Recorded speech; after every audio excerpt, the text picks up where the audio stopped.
नमस्कार साथियों, एक बार फिर आप सभी का स्वागत है। निपुण भारत मिशन के अंतर्गत शिक्षकों की क्षमता संवर्धन संबंधी प्रति सप्ताह 3 कोर्स आपके लिए प्रेषित किए जा रहे हैं।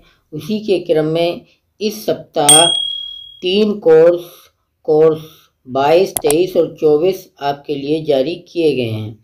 तो अभी तक आप जो कोर्स पूरे कर चुके हैं, उसके बाद कोर्स 22 में कोई प्रश्नोत्तरी नहीं है, जबकि कोर्स 23 में 2 प्रश्नोत्तरियां हैं। इसके भाग 7 और भाग 8 में 2 प्रश्नोत्तरियां हैं। तो हम इन दोनों प्रश्नोत्तरियों को इस वीडियो में देखेंगे। पहले कोर्स 7 की भाग 7 की जो है प्रश्नोत्तरी देखेंगे और फिर भाग 8 की। भाग 7 में है 10 प्रश्न और भाग 8 में है 5 प्रश्न। तो आप वीडियो में हमारे साथ बने रहें और अंत तक देखें। वीडियो पसंद आए तो लाइक और शेयर करना न भूलें। तो आइए शुरू करते हैं प्रश्नोत्तरी। पहले गणित के मुख्य कौशल जो प्रशिक्षण है भाग 2, उसके पार्ट 7 की प्रश्नोत्तरी। इसमें पहला प्रश्न है, नीचे दी गई गतिविधियों को CRA के पढ़ाने के तरीके के अनुसार सही क्रम में लगाइए। पहला है, बच्चों को संख्याओं का गुणा चित्रों के जरिए दर्शाना सिखाना। दूसरा है, बच्चों को गुणा की अवधारणा सिखाने के लिए कंचों या किसी और वस्तु की मदद से संख्या को गुणा करके दिखाना। और तीसरा, बच्चों को मानक कलन विधि से का इस्तेमाल करके संख्याओं को गुणा करने के लिए प्रोत्साहन करना। तो इसमें दूसरा और पहला और तीसरा इस क्रम में आएंगे, तो ये हमारा ये वाला जो ऑप्शन है ये सही हो जाएगा। तो हम इस पे क्लिक करेंगे तीसरे ऑप्शन पे क्लिक करके हम सबमिट पे क्लिक करेंगे और आगे बढ़ेंगे। तो इस तरह से ये हमारा प्रश्न सही हुआ, इसका आंसर। आगे बढ़ते हैं। नीचे दिए गए सवालों में आप कौन से सवाल बच्चों में समस्या समाधान के कौशल को बढ़ावा देने के लिए इस्तेमाल करेंगे? आप एक से अधिक विकल्प चुन सकते हैं। पहला ऑप्शन है, 2 संख्याओं को मानक कलन विधि से जोड़कर दिखाओ। फिर दूसरा ऑप्शन है, 2 संख्याओं को जोड़ने का आपका तरीका एक बेहतर तरीका क्यों है? तर्क दो। फिर एक संख्या में 12 घटाया और फिर उसमें 10 जोड़ा तो नई संख्या बनी 60। शुरुआत में ये संख्या कौन सी थी? जवाब तर्क के साथ दो। इस समस्या को हल करो। तो इसमें से जो है हमें बताना कि समस्या समाधान के कौशल को बढ़ावा देने के लिए कौन सा इस्तेमाल करेंगे। तो हम तो एक तो ये वाला इस्तेमाल करेंगे, फिर दूसरा ये वाला भी इस्तेमाल करेंगे।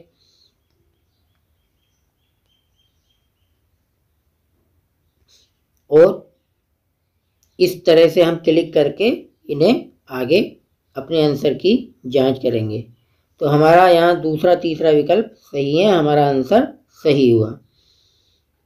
आगे बढ़ते हैं।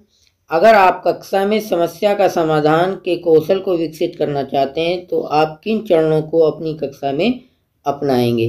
पहला है, समस्या समझो, योजना बनाओ, योजना इस्तेमाल करो, योजना जांचो। फिर दूसरा, योजना बनाओ, योजना जांचो, इस्तेमाल करो और समस्या समझो। फिर योजना इस्तेमाल करो, योजना जांचो, योजना बनाओ और समस्या समझो। और चौथा ऑप्शन है, समस्या समझो, योजना जांचो, योजना बनाओ और योजना इस्तेमाल करो। समस्या समाधान के लिए सबसे पहले हमें क्या करना है? समस्या को समझना है, फिर योजना बनानी है, फिर योजना का इस्तेमाल करना, फिर योजना जांचना। तो इस तरह से हमारा ये पहला ऑप्शन ही इसमें सही हो जाता है। पहले ऑप्शन पे हम क्लिक कर देंगे और आगे बढ़ेंगे, हमारा आंसर ये सही है। अगला प्रश्न है, कविता अपनी कक्षा में चाहती है कि बच्चे गणित की अवधारणाओं के संबंध गणित की अन्य अवधारणाओं और असल जिंदगी में खोजें। ऐसा करने के लिए उन्हें क्या कदम उठाने चाहिए? आप एक से अधिक विकल्प चुन सकते हैं। पहला ऑप्शन है, बच्चों को एक ही अवधारणा को अलग अलग रूपों में दर्शाने के मौके देने चाहिए। सही है। बच्चों को एक अवधारणा से जुड़ी समस्याओं को हल करने के लिए अलग अलग तरीके खोजने के मौके देने चाहिए, ये भी सही है। बच्चों को असल ज़िंदगी से जुड़ी समस्याएं हल करके देने के लिए देनी चाहिए, ये भी सही है। बच्चों को ऐसे सवाल देने चाहिए जिनमें एक से अधिक संक्रियाओं की समझ की ज़रूरत हो, तो ये वाला जो है सही नहीं है। तो हम पहला, दूसरा और तीसरे ऑप्शन पे क्लिक कर देंगे और अपने आंसर की जांच करने के लिए सबमिट करेंगे, तो हमारा आंसर सही है।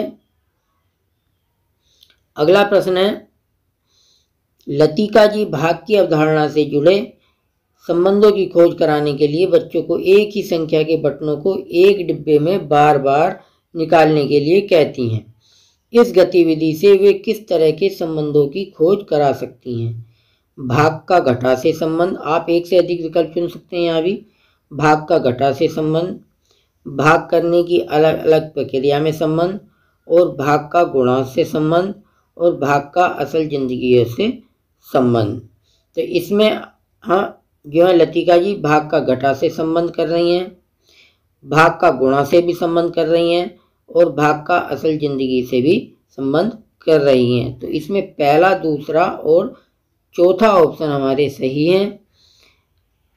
तो हम पहला, तीसरा और चौथा ऑप्शन सही है, सॉरी।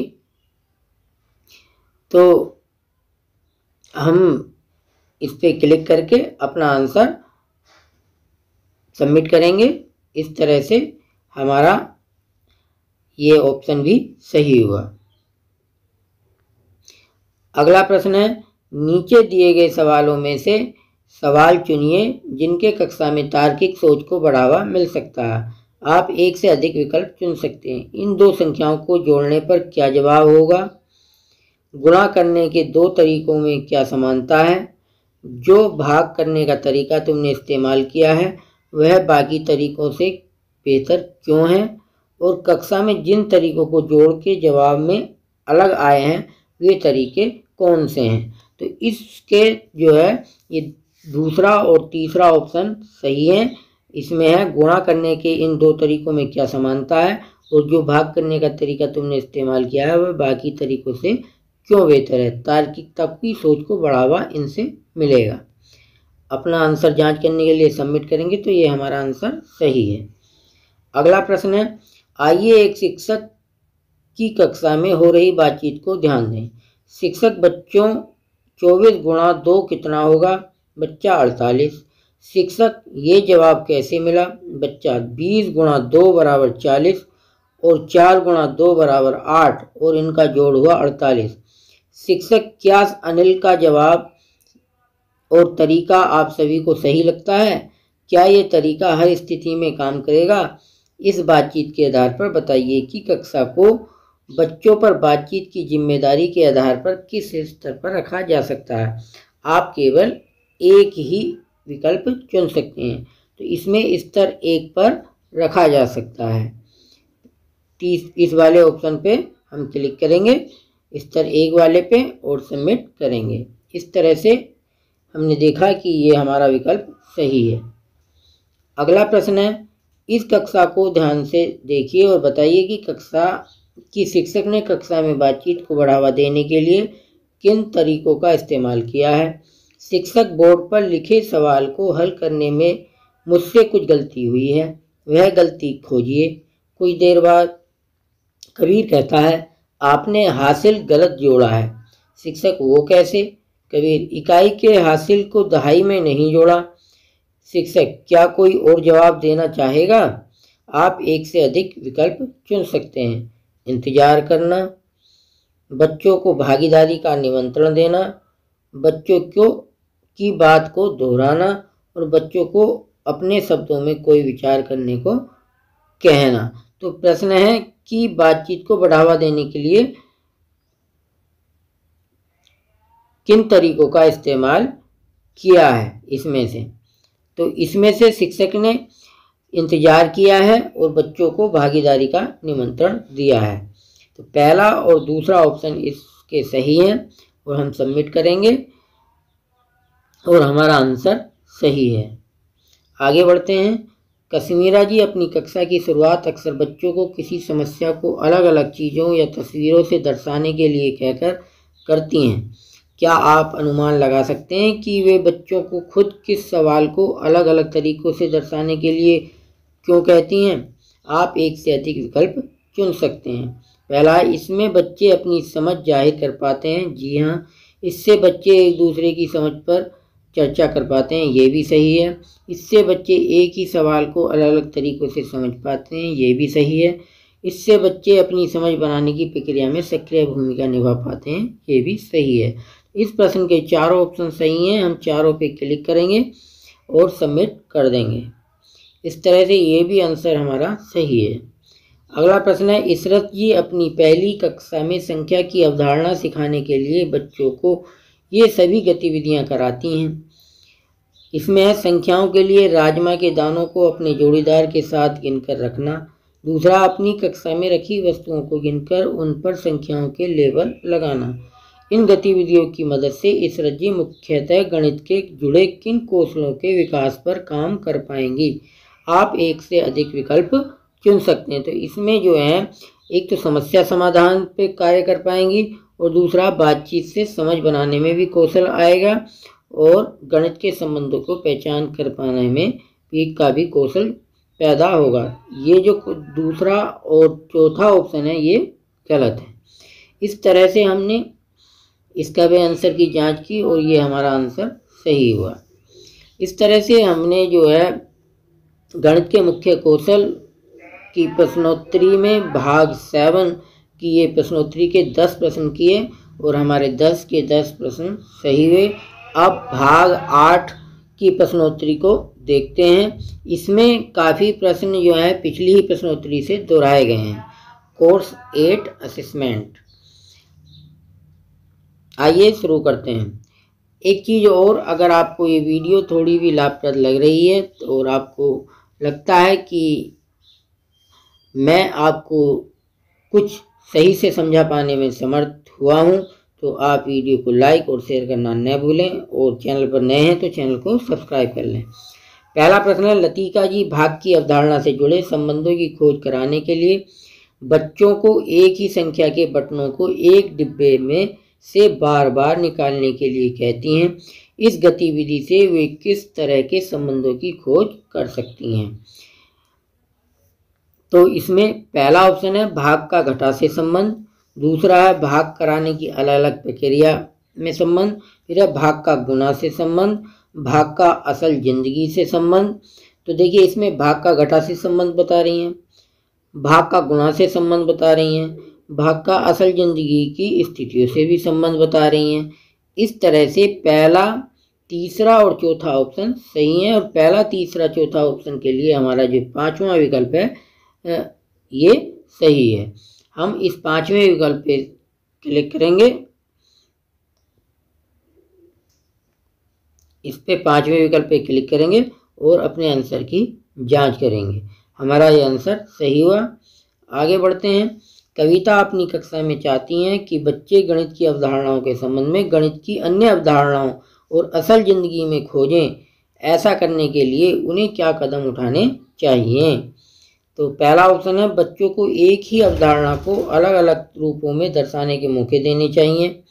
दूसरा ऑप्शन है बच्चों को एक अवधारणा से जुड़ी समस्याओं को हल कराने के लिए अलग अलग तरीके खोजने देने चाहिए। फिर है बच्चों को असल जिंदगी से जुड़ी समस्याएं हल करने के लिए देनी चाहिए। चौथा ऑप्शन है बच्चों को ऐसे सवाल देने चाहिए जिनमें एक से अधिक संख्याओं की समझ की जरूरत हो। और पांचवा है विकल्प 1, 2, 3। तो जी हाँ, पहला, दूसरा, तीसरा विकल्प सही है। ये तो हमारा ये जो पांचवा विकल्प है इस प्रश्न का सही हो जाएगा। पांचवें विकल्प पे हमने इसे क्लिक किया और हमने देखा कि हमारा आंसर सही है। अगला प्रश्न है, अगर आप कक्षा में समस्या समाधान के कौशल को विकसित करना चाहते हैं तो आप किन चरणों को अपनी कक्षा में अपनाएंगे? तो ये मैं पहले भी बता चुका हूँ आपको, इसमें ज़्यादा समय नहीं लेंगे कि सबसे पहले समस्या को समझो, फिर योजना बनाओ, फिर योजना इस्तेमाल करो, फिर योजना जांचो। तो इसका ये जो पहला ही ऑप्शन है इस प्रश्न का ये सही हो जाएगा। पहले ऑप्शन पे हमने क्लिक किया और आगे बढ़े इस तरह से हमारा ये आंसर सही है। अगला प्रश्न है, नीचे दिए गए सवालों में आप कौन से सवाल बच्चों में समस्या समाधान के कौशल को बढ़ावा देने के लिए इस्तेमाल करेंगे। पहला है, दो संख्याओं को मानक कलन विधि से जोड़ने के दिखाओ। तो ये गलत है। फिर है, दो संख्याओं को जोड़ने का आपका तरीका एक बेहतर तरीका क्यों है, तर्क दो। ये सही है। एक संख्या में से 12 घटाया और फिर उसमें 10 जोड़ा तो नई संख्या बनी 60। शुरुआत में यह संख्या कौन सी थी, अपने जवाब तर्क से दो। तो ये वाला भी सही है। फिर है, इस समस्या को हल करें। तो ये भी सही नहीं है। तो दूसरा और तीसरा ऑप्शन जो आ रहे हैं ये हमारे इस विकल्प 5 में आ रहे हैं। तो हमारा 5वां जो विकल्प है इस प्रश्न का सही होगा। 5वें विकल्प पर हम इस पर क्लिक कर देंगे और अपने आंसर की जांच करेंगे। इस तरह से हमारा ये प्रश्न भी सही हुआ। अगला प्रश्न है, नीचे दी गई गतिविधियों को CRA के पढ़ाने के तरीकों के अनुसार सही क्रम में लगाइए।